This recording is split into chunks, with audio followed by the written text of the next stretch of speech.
En 1920, une théorie de la physique quantique est apparue et a secoué le monde pour toujours. Cette théorie était l'interprétation de Niels Bohr et Werner Heisenberg à Copenhague. Elle suggère qu'un système quantique reste dans un état de superposition d'états, c'est-à-dire qu'il existe dans tous les états possibles à la fois, jusqu'à ce qu'il y ait un observateur.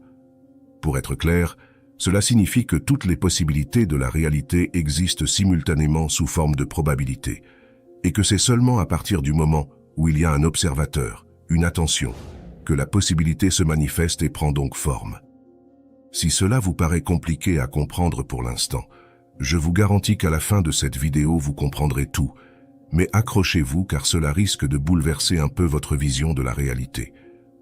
Tout d'abord, voyons ce qu'est la physique quantique.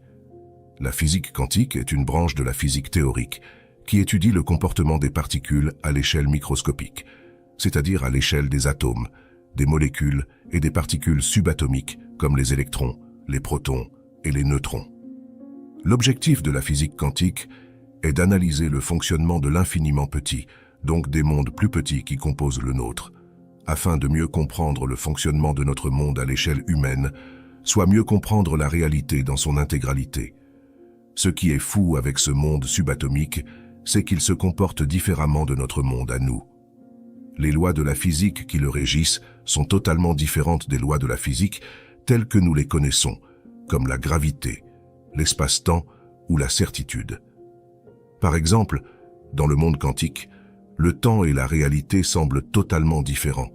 Les choses semblent exister sous forme de probabilité plutôt que de certitude. C'est comme si toutes les possibilités existaient déjà, mais qu'elles attendaient une attention pour se manifester et prendre forme dans la réalité physique. Mais ce qui est intéressant, c'est que ce monde est celui qui compose le nôtre. Ces particules subatomiques, les atomes ainsi que les molécules, sont les composantes de tout ce qui existe dans notre réalité physique. Notre corps est composé de ces particules, tout comme les aliments, l'eau ou encore l'air.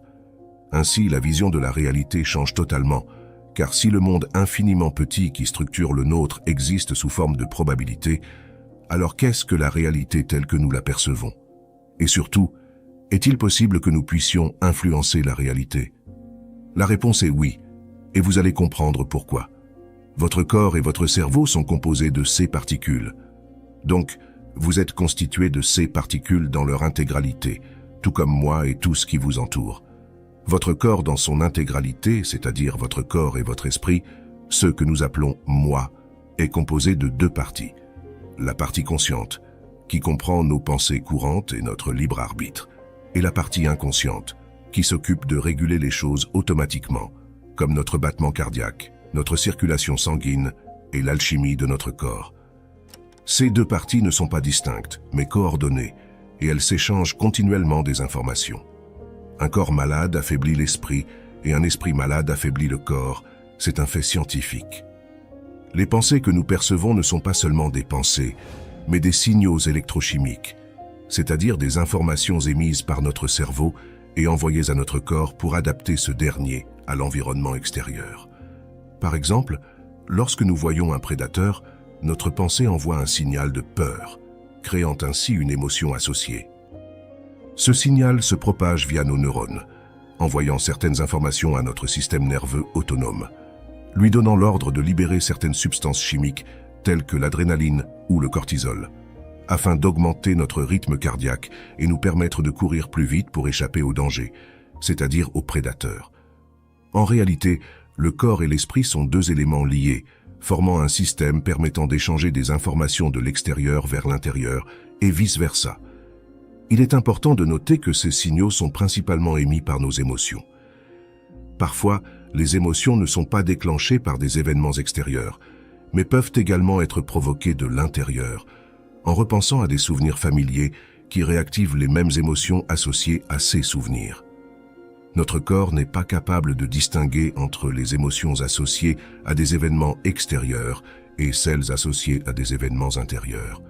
En d'autres termes, le cerveau ne peut pas faire la différence entre une expérience réelle et une expérience de pensée.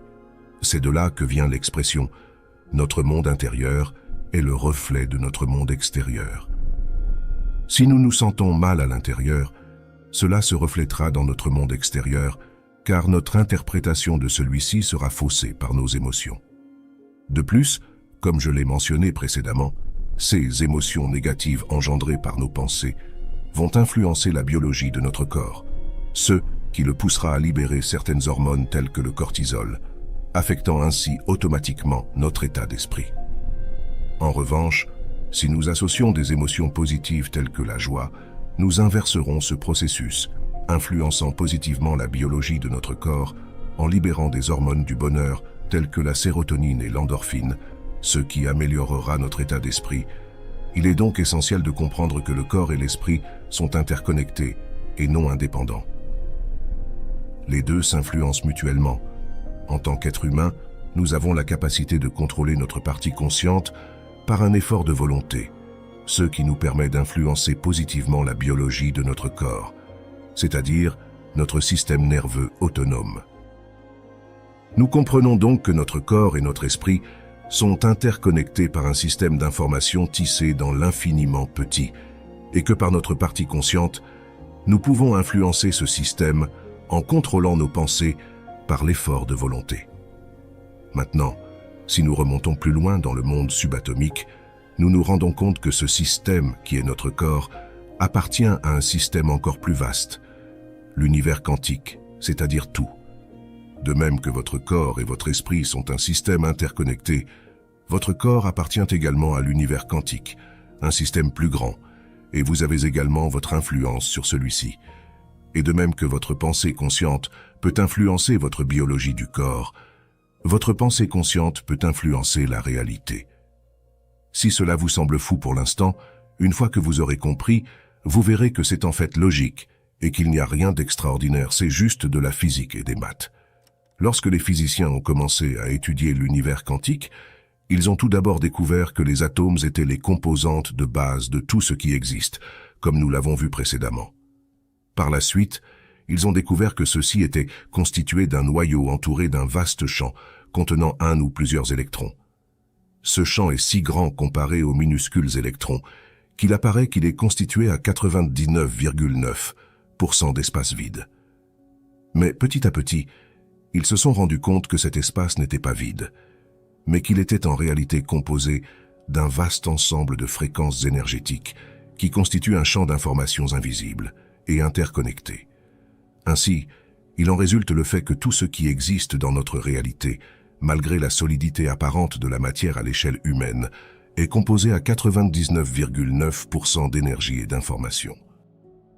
On comprend donc que tout ce qu'on appelle matière est en réalité composé à 99,9% d'énergie, et que tout cela est donc connecté dans ce vaste champ énergétique, où des milliers d'informations s'échangent constamment dans l'infiniment petit, de même que des milliers d'informations s'échangent entre notre corps et notre mental actuellement.